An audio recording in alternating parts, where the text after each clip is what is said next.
Today we don't have a question, but interestingly, today we have an important story.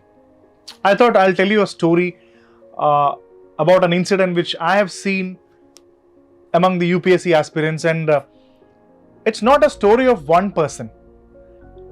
It's a story of many people who still prepare for civil services, who have already given up their chances, who have already finished their chances, and people who are still preparing. This is not a story of just one person. I'm sure there are thousands of people in India who can relate to this story.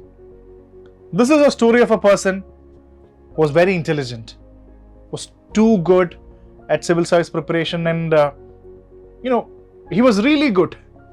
But the problem was he never cleared the preliminary examination. As you know, prelims, after that mains and interview, he was too good, and a lot of people thought that he will be a civil service aspirant. But the problem is he never cleared the prelims examination, and that is a very sad story.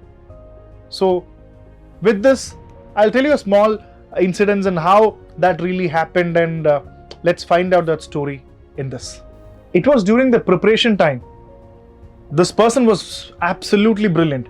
He used to read the newspapers. He was very well versed with almost all the content, all the subjects, and he used to write well. And everybody thought that he'll be the person probably who's gonna feature in civil services rank list. Probably he'll be definitely there within the top 20 ranks because he was as good as that. But the problem is, prelims after prelims, this person did not make it up.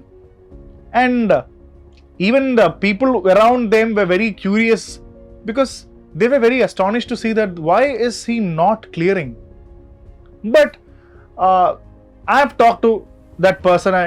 As I said, this is not only one person. I've talked to a lot of people like that. I can relate this feeling. The serious problem, which I think what happened to him was he did not really focus on what the problem was. He is intelligent, absolutely no doubt on that. And being intelligent has always got some problems associated with it. Being intelligent is really good.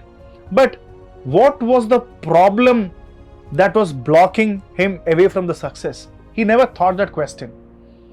That made me think about this person and a large number of people who had the same problem. Intelligence was not helping them to clear it. So why prelims always? He was very well prepared to write the mains examination. That means his writing was good. But every time he failed in the prelims because he did not have the strategy. Because at the end of the day, it is an examination, and prelims examination has got its own strategies. So it has nothing to do with intelligence. It's all a practice, and it's an application of how you put your intelligence and knowledge into action. Prelims examination is always an action because you get 100 questions in an OMR sheet and you have to just bubble the answer. That means you have to use your knowledge, convert that knowledge into analytical level to solve that question. So each question is different. Everything needs knowledge, but each question's demand is different.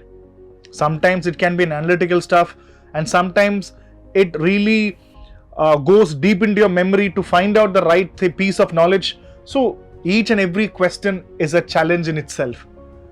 That requires a real good practice.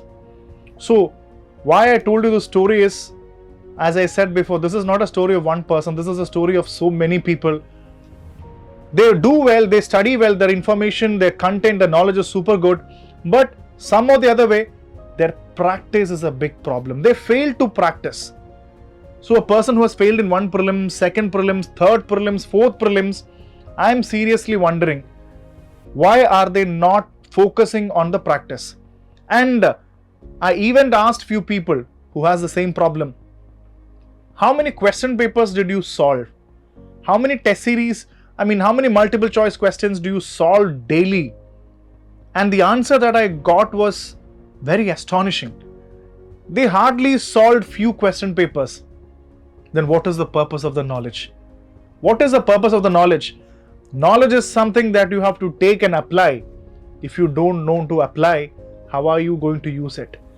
So At this story, you can meet a lot of people like this. The real problem lies in the application and the practice. So, if you study well, if you create a big knowledge base, make sure that you practice every day and make it a habit. I would say that if you have this problem, this is your biggest ambition that you really want. Don't go to sleep without solving a question paper, or at least 10. Question paper can be a bit lengthy, but at least don't go to sleep without solving at least 15 to 20 questions a day. Solve it. That will really help. So for all the people who have this problem, the only suggestion that I want to give you, the moral of the story, we have heard a story of a failure, and failure is not an easy thing to carry on in your life. It will take a piece of your heart away permanently. So maybe you will come to terms with it, but still something which you really wanted, when you find and you understand that you are not getting it, it's a very sad feeling. So if you have this problem, please practice. The moral of the story is always very clean and clear. Practice and find out what is your problem. If it is a prelims, then definitely there is a lack of practice.